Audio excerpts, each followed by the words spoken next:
Welcome to this transformative journey where we explore the teachings of Neville Goddard on how to attract money into your life, not through force or struggle, but through the power of your imagination and belief. In this video, we'll unravel the hidden truths that lie within you, truths that can shape your reality and unlock the abundance you desire. Neville Goddard, a mystic and teacher of the law of assumption, taught that your inner world is the only reality, and that your outer world is nothing but a reflection of your inner state. If you have ever felt stuck financially, confused about how to manifest money, or simply unsure whether wealth is meant for you, this video is here to bring clarity, empowerment, and real change. We're not going to talk about hustle or grinding harder. Instead, we'll talk about a much deeper, more powerful practice, changing your consciousness to align with the wealth you seek. As Neville said, change your conception of yourself and you will automatically change the world in which you live. So let's begin by going deep, very deep, into the foundation of what it truly means to attract money the Neville Goddard way. Imagine for a moment that everything in your life,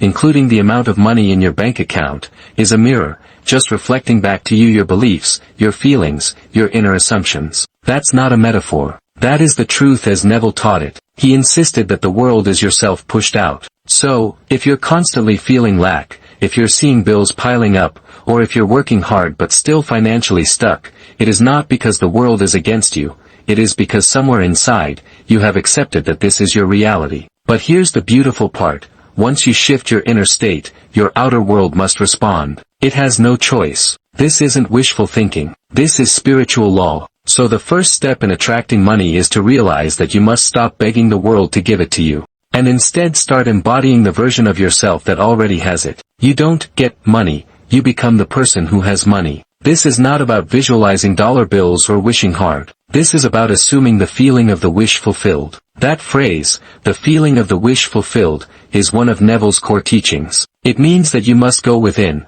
close your eyes, and mentally and emotionally occupy the state where you already have the wealth you want. Not someday, not hoping, but now. This is not just imagination, it is creation. Your imagination is God in action. Neville said that imagination creates reality, and he meant it literally. When you imagine with feeling, when you imagine something so real that it feels like it's happening, you are planting the seeds of that experience in the field of consciousness. And like any seed, it will grow. But here's where most people get it wrong. They plant a seed, then they doubt, worry, and dig it up with fear. You must let the seed grow by staying loyal to the state of having money, not waiting for it, but living from it. That means you begin to walk, talk, and feel as if you are already financially free. You move through your day with the calm confidence of someone who knows that money flows to them with ease. You don't argue with reality, you recreate it from the inside out. So the first deep truth to embrace is this. You do not need to fix your finances, you need to fix your focus. You do not chase money,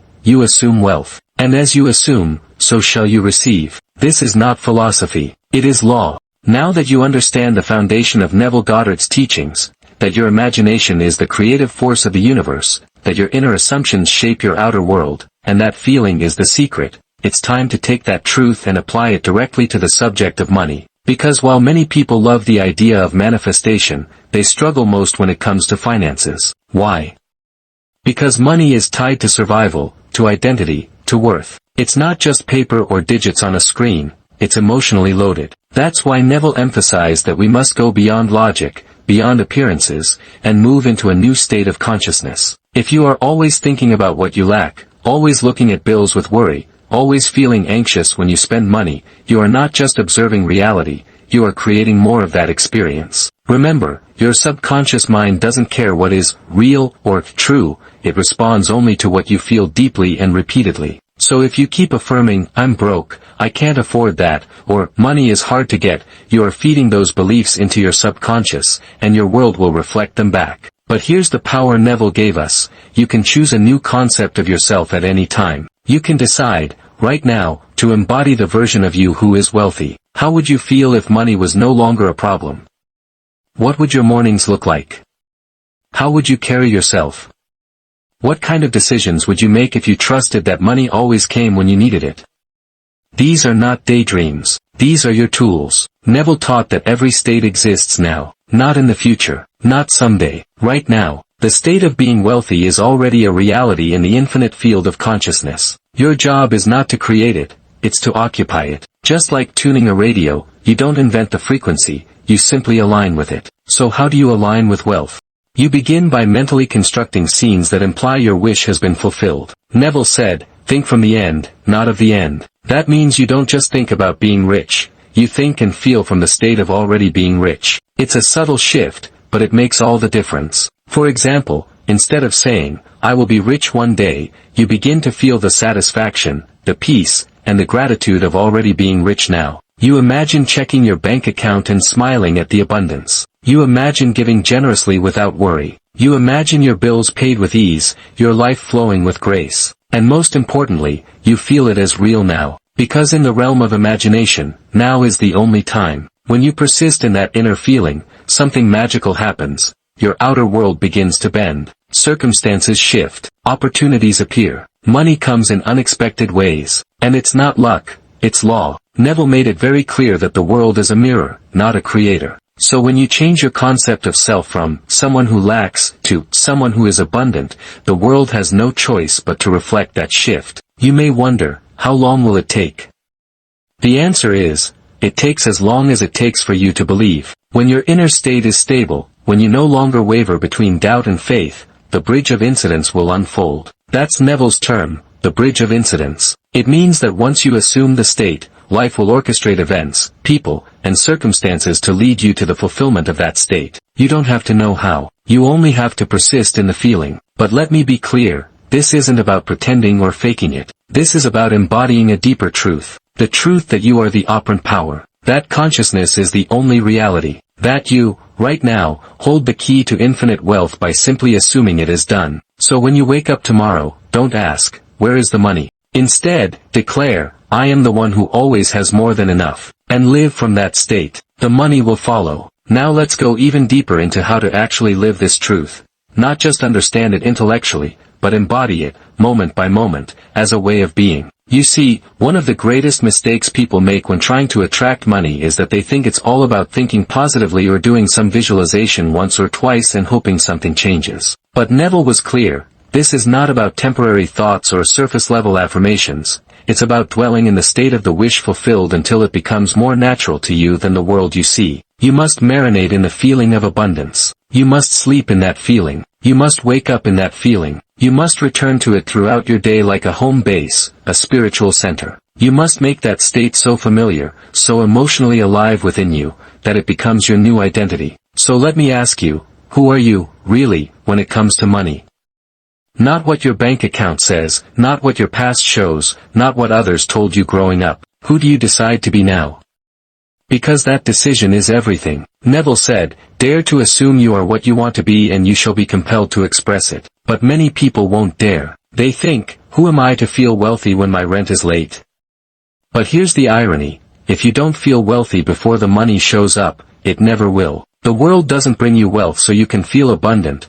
The world brings you wealth because you feel abundant. You must reverse the order you've been taught. Most of us have been hypnotized into believing that circumstances cause our feelings. But Neville said the opposite. Your inner feeling causes the circumstance. So when it comes to money, your job is not to get it. It is to generate the state where money is already yours. This is why Neville emphasized the power of the imaginative act. He would say to go into a quiet room, close your eyes, and enter a drowsy state, the borderland between sleep and wakefulness, then imagine a scene that implies your wish has been fulfilled. For money, this could be as simple as hearing a friend congratulate you on your financial success. Or it could be you holding a check, or seeing your bank balance, or sitting at a beautiful dinner knowing it's paid for with ease. The specifics don't matter as much as the feeling. Neville always stressed that feeling is the secret. If you can feel the joy, the gratitude, the freedom that wealth brings now, without waiting for the physical proof, you are setting in motion a chain of events that must lead to that outcome. The law cannot fail, but you must persist. That's the second piece people overlook, persistence in the assumption. This means you don't just assume it once and forget it. You keep returning to that state. Every time doubt creeps in, you gently return. Every time fear whispers that you're being foolish, you say no, I am not a beggar, I am the operant power. Every time reality tries to convince you nothing is changing, you remember, it is done. The reality you see is only a lagging effect. It's a shadow of past thoughts. So you don't argue with the shadow, you go back to the source. And that source is your imagination. You trust the seed you've planted. You water it with faith. You let it grow in its own time. That's what Neville meant when he said, faith is loyalty to the unseen reality. You must be more loyal to your inner vision than to your outer facts. Even if the bills come, even if the bank account is low, even if nothing seems to change, you persist in the assumption of wealth. Why? Because reality must yield. It has no choice. The only reason it hasn't yet is because you keep jumping timelines with your thoughts. One day you believe, the next you doubt, then you panic, then you try to force it, then you come back. But when you remain in the state, when you occupy it fully, your world bends. It is law. And you'll notice something fascinating happen. Money begins to come in unexpected ways. You'll get ideas, nudges, coincidences. People will offer help. A check will come in the mail. A job opportunity. A sale. A refund. And it will feel natural, not magical. Because you are no longer chasing it, you've become the one who already has it. You've changed your identity, and therefore, your experience. Remember this always, money is not separate from you. It is an extension of your state of being. And when you embody the state of wealth, it must reflect in your life. That is the promise of this teaching. That is the gift of Neville's work. You are not hoping for abundance. You are being abundance. Enough to breathe. Enough to give. Enough to finally live. He repeated the scene, night after night, not to force something to happen, but because it felt good. It felt like truth. And within a few weeks, something did happen. He was offered a consulting gig from someone he hadn't spoken to in years. It wasn't huge, but it was more than he was making. Then came a second offer. Then a third. Within 6 months, he had transitioned out of his job and was working for himself. But the most powerful part? He no longer worried about money. Not because he was a millionaire, but because he had become someone who trusted that money came when needed. His outer world changed because he changed his inner state. That's the power you have right now. And it's not just his story. I've seen it again and again. A single mother who imagined her dream job and landed it within a month. A young woman drowning in debt who simply began to assume, I am wealthy, and watched unexpected checks, support, and miracles unfold. A man who lost everything but rebuilt his fortune simply by living from the end. The principle is always the same. You don't attract what you want, you attract what you are. And the beautiful part? You can choose what you are, at any time. That is what Neville meant by the phrase, you are free to choose the concept you will accept of yourself. If you accept the concept of yourself as poor, as struggling, as undeserving, you'll live that out. But if you accept the concept of yourself as someone who is supported, empowered, and prosperous, not someday, but now, then life bends to that assumption. And you don't have to force it. You don't have to hustle to exhaustion. You simply have to feel it real. You don't even need perfect faith. You just need a willingness to return to that state again and again. And what is the best time to do it? Neville said right before sleep is the golden hour, when the mind is most receptive. So tonight, before you drift off, ask yourself, what does it feel like to already have all I need? Not just in money, but in life. Let that feeling wash over you. Don't try to force a vision. Just feel the peace. Feel the gratitude. That's the doorway. That's the key. And then during your day, carry that state with you. Walk like someone who is wealthy, not arrogantly, but confidently, peacefully. Give thanks before the money comes. Smile at the invisible blessings. And when doubt arises, and it will, gently remind yourself, this is just the shadow of an old thought. I am living in a new state now. The world cannot help but respond. That is the promise of this teaching, and the beauty of it is, it puts the power back where it belongs. In your hands, not in the economy, not in your job, not in luck or timing, but within you. So as we close this journey together, remember, you are not trying to get rich. You are remembering that you already are. Wealth is not something you chase. It's something you align with. And your imagination is the bridge. Use it, trust it, live from the end, and let life fill in the details. It will, because you are not a victim of your reality, you are its author. And today, you get to write a new chapter. One of freedom, one of abundance, one of deep, unwavering knowing that you are already the person you desire to be. All you must do is assume the feeling, and persist in it. As Neville said, it is not what you want that you attract what you believe to be true. So believe it, feel it, and let it unfold. Your abundance is waiting.